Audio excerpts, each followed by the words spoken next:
Na mladih svet stoji, zato je pomembno, da v njih razvijemo čut za kulturno dediščino, s katero so naši predniki sooblikovali osupljivo krajino, takšno, kot jo poznamo danes in smo na njo ponosni.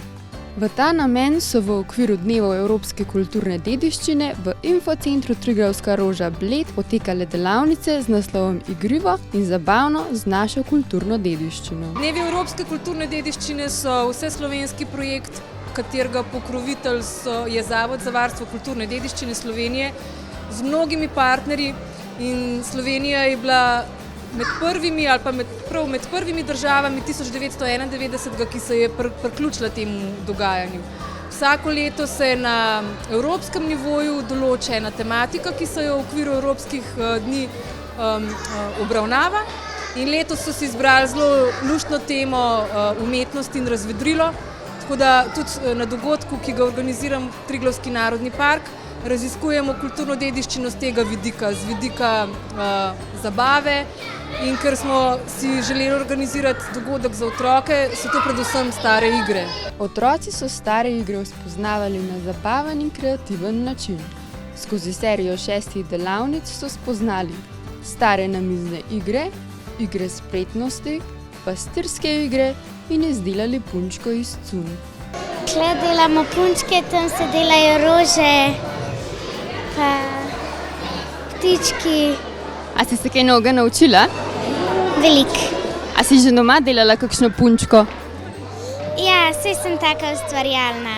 Danes ustvarjamo z otroci punčke iz cun, tako kot so to počeli včasih iz odpadnih rjuh, pač iz materialov, ki so bili nekako za završč, so otroci ustvarjali svoje igrače, stvarmi, ki so jih pač imeli pri roki. To so bile razni končki blaga, raznobarvni končki blaga in pa seveda rjuhe, iz katere so potem ustvarjali glavice za punčke, da so pač punčke imele glavice, so jih enostavno nabasali z žaganjem ali pa z odpadnimi majhnimi končki blaga, podvezali, naredili nekako rokice in seveda dodali ruto in pa predpasnik, kar je v tistih časih moralo biti, in na nek način še dodali, da je oživela potlej še učke, nosek in pa usta, lahko iz gumbkov, lahko s cvernom, z nitjo in pa s cvernom.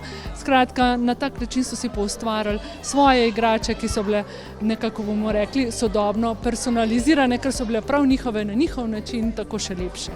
Igrivosti pa niso pokazali le otroci, temveč so se jim z veseljem pridružili tudi starši in stari starši. Da kukar ima 3 vrste, mu drug mu vzame. Da zdaj ima dedi ta, jaz imam pa tega, pa boj, kukar ima drug 3 vrste, drug mu vzame. Tako pa se gospod Ciril spominja svojih otroških dni. Ja, igre so bile enostavnejše z izredno enostavnimi sredstvi, pa ravno tako zabavne. Jaz, ker se spomnim svojega otroštva, smo si sami sebi delali igrače, od, ne vem, dekleta, punčke, fantje smo, vem, da delali lesene drsalke in podobno, s čemer smo se lahko v danih pogojih zabavali. Vsekakor pa se današnje igre precej razlikujejo od tistih iz preteklosti.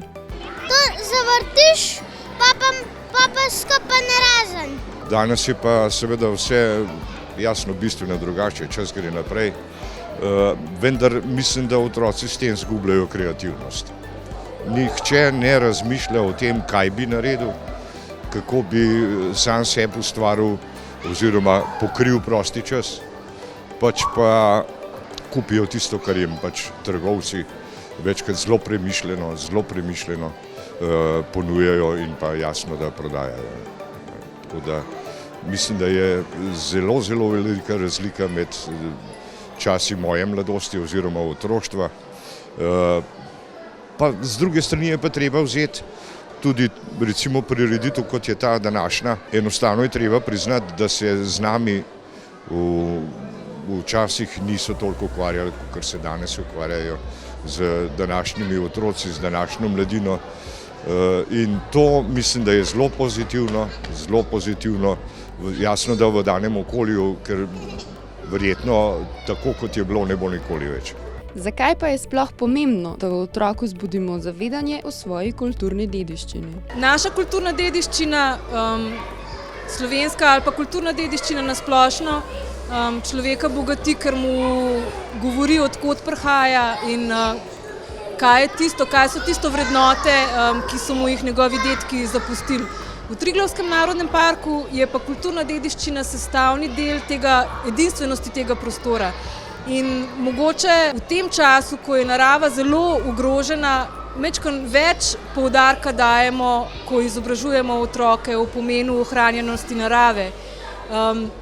Zdi se mi pa pomembno, da jim ravno tako povemo, da je kulturna dediščina to, kar so naši dedje in babice znali, zato da so v tej naravi preživeli, načini, znanja, ki so jih obvladali, enako pomembne za to, da nas popeljejo recimo v eno zdravo pa človeka vredno prihodnost. Nostalgija pa je preplavila tudi Nino, ki je svoje otroštvo preživela v Ljubljani, kar pa je pri igri na prostem ni oviralo. Moram reči, da sem imela še kar srečo, da sem bila v Ljubljani doma, ampak mi smo bili še vedno cele dneve in popoldneve zunaj pred blokom v blokovskem naselju. Da smo plezali po drevesih, se igra zemljokrast, imeli smo različne igrala, za opice vem, da smo se pretvarjali, da smo pa različne izzive še po blokih smo plezali in se skrivali praktično po celotnem blokovskem naselju, tako da smo bili taka dosti povezana družba. To mogoče zdaj malo pogrešam pri mladini. Padalci smo spuščali iz 5. nadstropja, pa se jih lovili, pa aviončki smo delali, pa smo hodili spuščati na Ljubljanski grad, pa na mostove smo šli, pa smo mahali dol z avtoceste, čisto take enostavne stvari, brez nič. Mi smo eno klopco okrog enega drevesa, pa smo se še, ne vem, kako smo že rekli, slepi, ne vem, niso bile slepe miši, no, tudi to smo prakticirali, ampak skratka okoli tega drevesa je bil en zavezan očmi, pa je lovil vse ostale, mi smo pa bolj gor plezali, pa čez njega dol skakali, pa sklopi dol, pa okrog. 2 kvadratna metra sta nam zadoščala za ure in ure. Svojo plesno in glasbeno točko so nas očarali tudi otroci iz skupin Veverice in Zajčki iz vrtca Bled. Vsak razigran dan pa se ponavadi konča z dobro zgodbo, prav tako pa se je končal tudi ta.